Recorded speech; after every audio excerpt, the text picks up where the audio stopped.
Morning. Mr. President, council members, my fellow citywide elected officials and city department representatives, thank you so much for welcoming me here today. I present Milwaukee's 2025 proposed executive budget to you this morning. It's a document that lays out the path forward for our city. The budget prioritizes public safety. It provides for municipal services that our residents expect, and it navigates through complexities and constraints that we must manage. While some here are new to the city budget process, most council members present are familiar with the work ahead. There are never sufficient resources to accomplish all we want for Milwaukee, and difficult decisions are consistently part of the process. So yes, we must be frugal. At the same time, innovation and evaluation of ongoing efforts are essential, and my proposed budget embraces those obligations.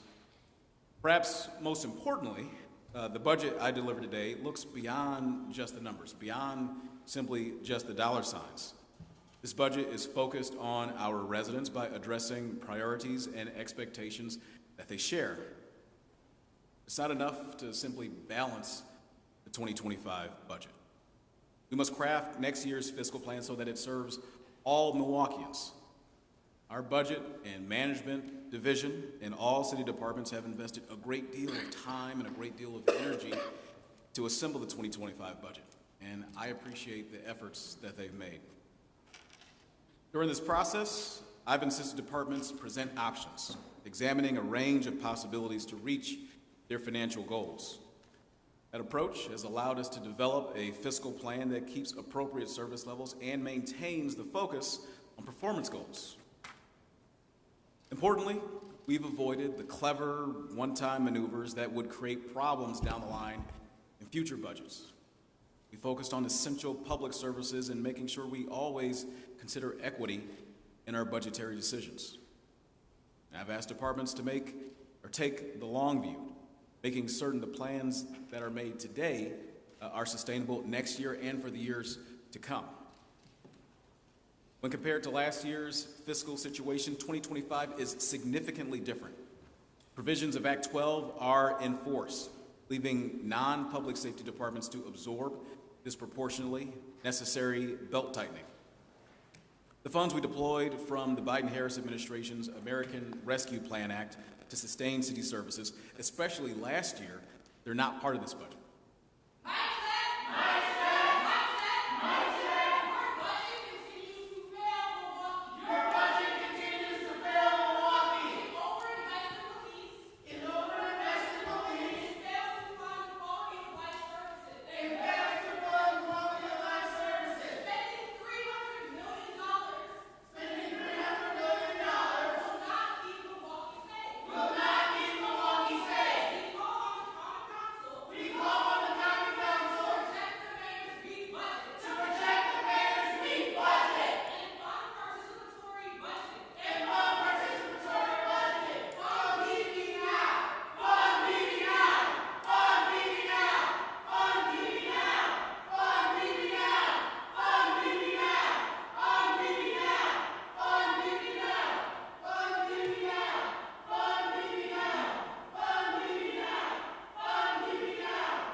So we've been making some necessary changes to compensation for general city employees, and those changes have also increased city personnel costs. This budget makes responsible withdrawals from our reserves, and we'll see an increase in capital borrowing to address important projects and opportunities that are before us.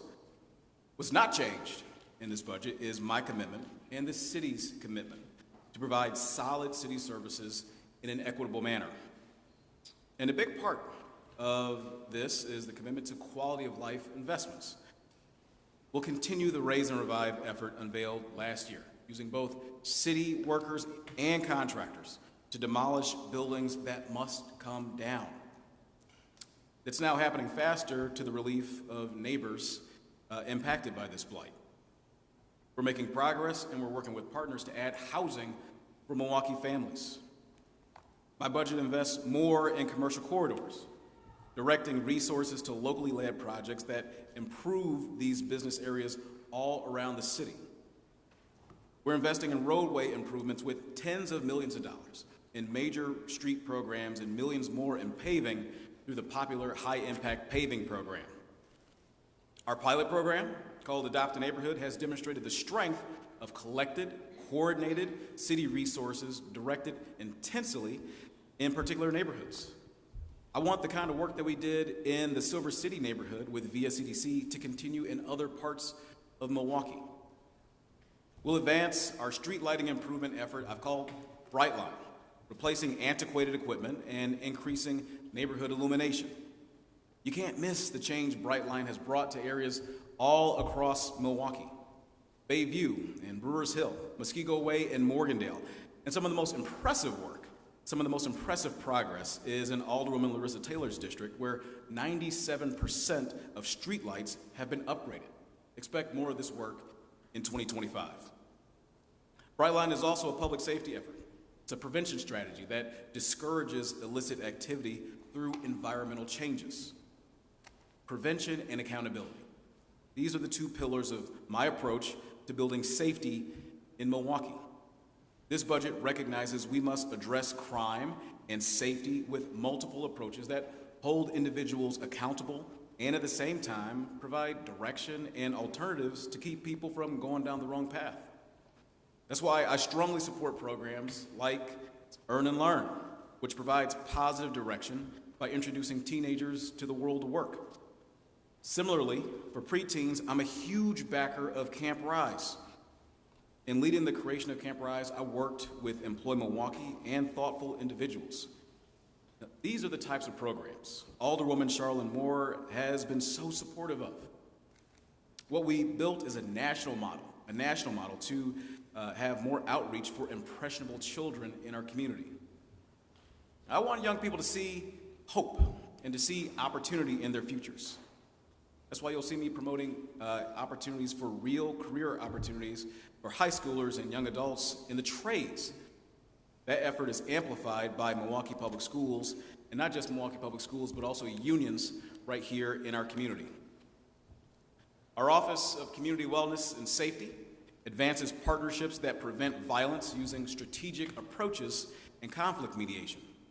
It's partners like the Medical College of Wisconsin and the United Neighborhood Centers of Milwaukee are building public safety efforts.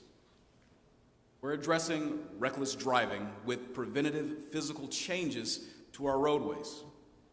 I know that Alderman Jonathan Brostoff is celebrating new bike lanes on North Avenue that protect bicyclists and scooter riders while also calming automobile traffic. We've put tens of millions of dollars from a variety of sources into street safety, advancing our complete streets approach. So whether it's Villard Avenue in Alderwoman Andrea Pratt's district, Center Street in Alderman Russell Stamper's district, or Sherman Boulevard in Alderman DeAndre Jackson's district, more changes to improve safety are on the way. We're working with partners, especially Governor Tony Evers and his Department of Transportation, to increase driver's education. That's another prevention step to increase community safety. We're not backing down from accountability for reckless drivers. It remains an enforcement priority for the Milwaukee Police Department. The budget includes money for portable cameras that will be used along roads with a high frequency of speeding and irresponsible driving in an effort to rein in that problem. To quote Alderman Lamont Westmoreland's comments about reckless drivers, yes, we are sick and tired of your behavior. And for people who flout the rules, including failing to license and register vehicles, our Department of Public Works tows thousands of cars each and every single year.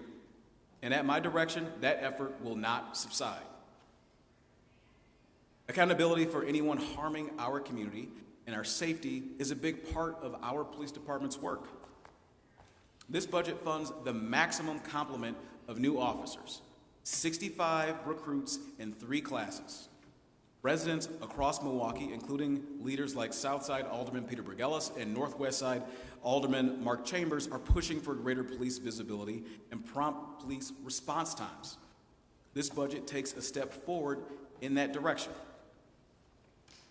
I'll also continue to voice my expectation that our prosecutors and our courts hold those responsible fully accountable for their crimes.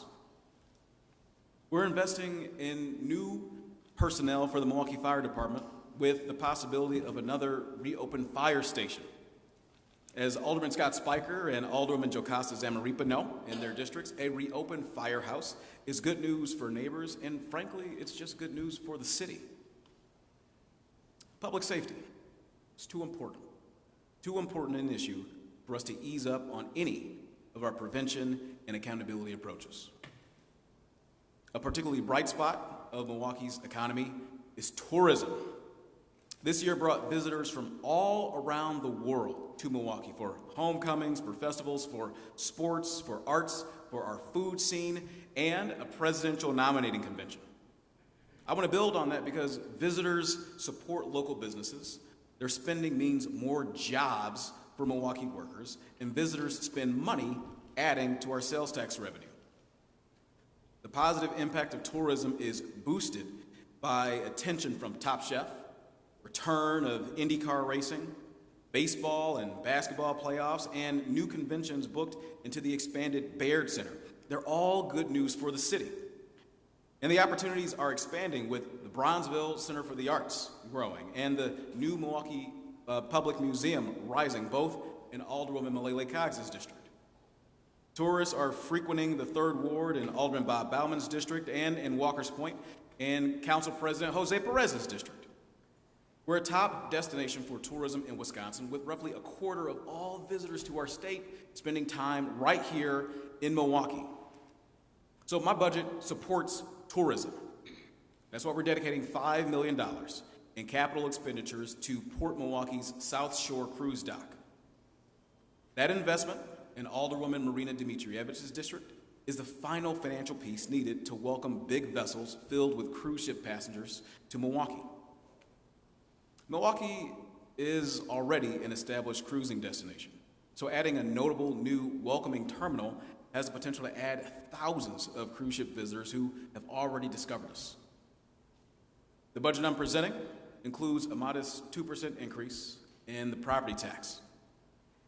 What does that mean for a Milwaukee homeowner? A median valued home will see an increase of about $62 in the city portion of the property tax. The budget anticipates roughly $193 million in sales tax revenue, and it incorporates an increase in state shared revenue, about 2.3%. Most fees will increase 2%, with sewer and stormwater fees up by 5 or 6%, reflecting greater cost associated with that work. So let me close with this. There's no question that this budget is tight. Assembling this plan required thoughtfulness, thoroughness, care. While there are notable pressures on our finances for 2025, we are in a much better position to address those pressures because of the work that all of us did, each of us in this chamber did last fall on the 2024 budget. We resisted expenditures that are not sustainable. We're cautious about new programs, and we're focused on outcomes, the performance measures that prioritize expectations and needs of residents of Milwaukee. Continuing this approach will keep Milwaukee on track for the future. I appreciate the council members' responsible actions in past years, and I know that approach will continue as the 2025 budget is reviewed. Thank you.